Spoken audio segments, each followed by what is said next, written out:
you very much for listening. I'm happy to take questions.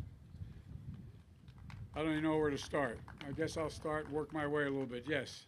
Scott Detrow, NPR. What did you learn last night about going face-to-face with President Trump in the debate? Would you do anything different next time? And also, there's a lot of talk about, given the way things went last night, two more debates aren't worth having. What do you think about that? It's not a inconsequential assertion. Look, he did what I expected him to do last night. He announced what he was going to do. He announced he was going to, I think the phrase was, now he can become really vicious. I think that was his phrase at some point. Look, last night reinforced for me why I got in this race in the first place. Last night, I said when I got in the race, we were in a battle for the soul of this country. Can you all see me? Should I turn this way a little bit? Trump's constant disregard and unwillingness to speak to COVID and the fact that 205 million people, 1,000 people have already died and over 7 million are infected and it's likely to get worse. He didn't want to talk about it at all. He in terms of election legitimacy, he made it clear that he didn't think this was going to be, if he lost, wouldn't be a legitimate election. Already began to plant seeds of doubt in the legitimacy of this election. I don't know any president's ever done that before. And his dog whistle, the white supremacy, when asked would he condemn white supremacy, he said he didn't say a word. And then when I said, well, how about the Proud Boys, which is a white supremacist group, he said, well, I just told them to stand down and stand ready. Stand down and stand ready based on the outcome of the election. And last night was, I think, a wake-up call for all Americans. What I tried to do last night, I tried to speak directly into the camera to the American people, to talk about their concerns, to talk about what's on their mind, to talk about what I would do were I president. Trump has no plans, no ideas, didn't express a single plan that he had about how he's going to move forward, and it made me realize that just how much is at stake. You know, for 90 minutes, he tried everything to distract, everything possible, and it just didn't work. But I hope that this next debate is going to be in front of real live people. It's going to be a town hall. And I just hope we're able to, I'm looking forward to it, and I hope we're able to get a chance to actually answer the questions that are asked by the persons in the room. But God only knows what he'll do. Yes. Is there any scenario where you would not debate the president in these next two debates? And are there any changes you want to see made by the commission before you debate? Well, you know, he not only attacked me constantly and my family, but he attacked the moderator. And again on his tweets this morning or last night. I just hope there's a way in which the debate commission can control the ability of us to answer the question without interruption. I'm not going to speculate on what happens in the second or third debate. My hope is that they're able to literally say the question gets asked of Trump.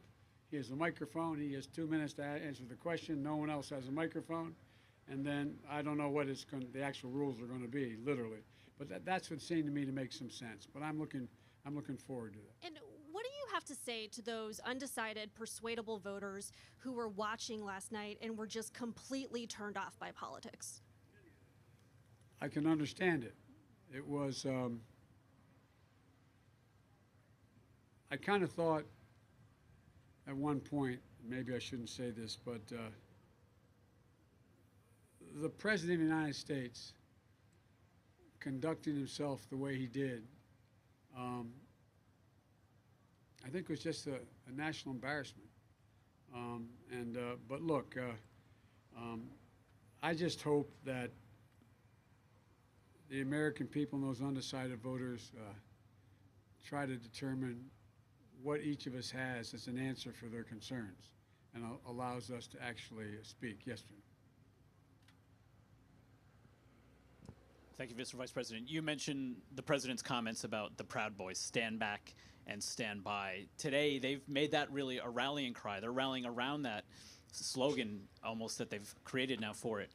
What are your fears about the implications of the president's rhetoric, and do you have a message for the Proud Boys today? Cease and desist. Cease and desist. The American people will decide who the next president of the United States will be, period. So I'm urging the American people, go out and vote. Show up. If you can vote early, vote early. Vote whatever way is most convenient for you, but vote. And if you show up in large enough numbers, nothing is going to change. I promise you. If, in fact, we win this election, this president will step down. It's a lot of bravado. He has no alternative. The American people would not stand for it. No agency would stand for that happening. My message to the Proud Boys and every other white supremacist group is cease and desist. That's not who we are. This is not who we are as Americans. Mr. Vice President. All right, I'm going to let you pick somebody because you got everybody out here.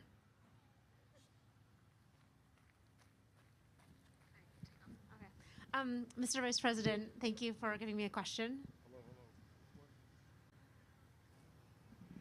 I think it's for yes. Oh, great. Okay. I wanted to, just about last night, you said a few things that put some distance between yourself and the liberal wing of the party on the Green New Deal, Medicare for All. Can you talk a little bit about whether or not you could be going a little bit too far to the center and alienating some people on the left? And related to that, have you spoken with Alexander AOC today or recently? No, I haven't, and I appreciated her endorsement. I like, look, we had a debate with, I don't know, 22, 25 people in the Democratic Party. I said at the time that I would tell you exactly what I believed, and I would state why I believed it and why I was running. And that's exactly what I did.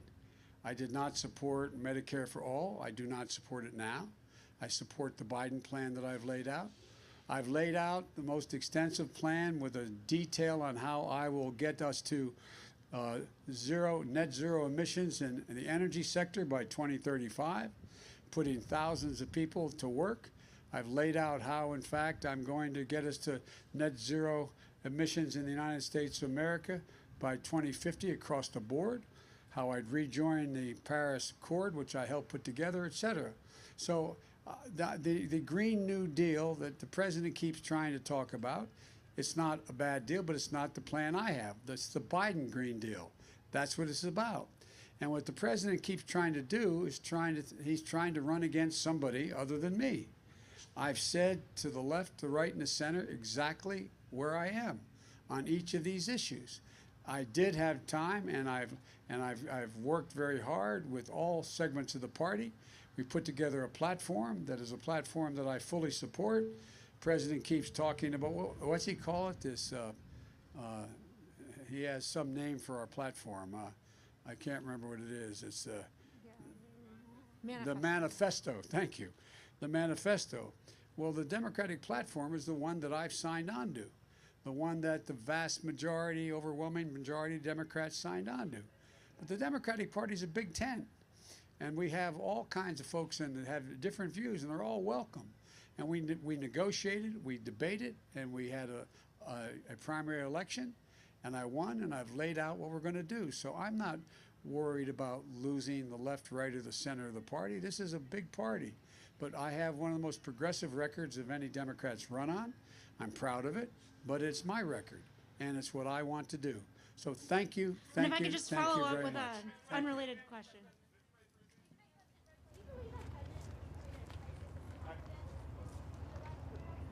You know, I'm going to get in trouble with the conductor, but because I'd like to stay and answer a lot of your questions. Do I think he's created a crisis in confidence? Look, all you have to do is look at the polls all your networks run. And a significant number of the American people are worried about what he recommends having anything to do with, look there, right? Is that what you're trying to tell me? To deal with the COVID crisis. And they've lost confidence in him. And so that's why I think it's really important that the scientists continue to speak out, say exactly what constitutes an appropriate approach to dealing with COVID, whether it is a vaccine or any other proposal. And God willing, we're going to have a vaccine sooner than later. God willing, we'll be able to distribute it as rapidly as possible. But it gets down to, ultimately, the American people have to have trust in what the president says. And it's quite clear many, many, many people don't trust him. As it relates as well to businesses, they say open up. Even businesses that open up are having trouble getting people to come in because, in fact, the president says things that are just not accurate. So, but I'm confident that we're going to get in this train, or you're all going to have to run behind it, and we got to get going. But thank you all very much, and I'll talk to you next stop, wherever I'm doing. Thank you.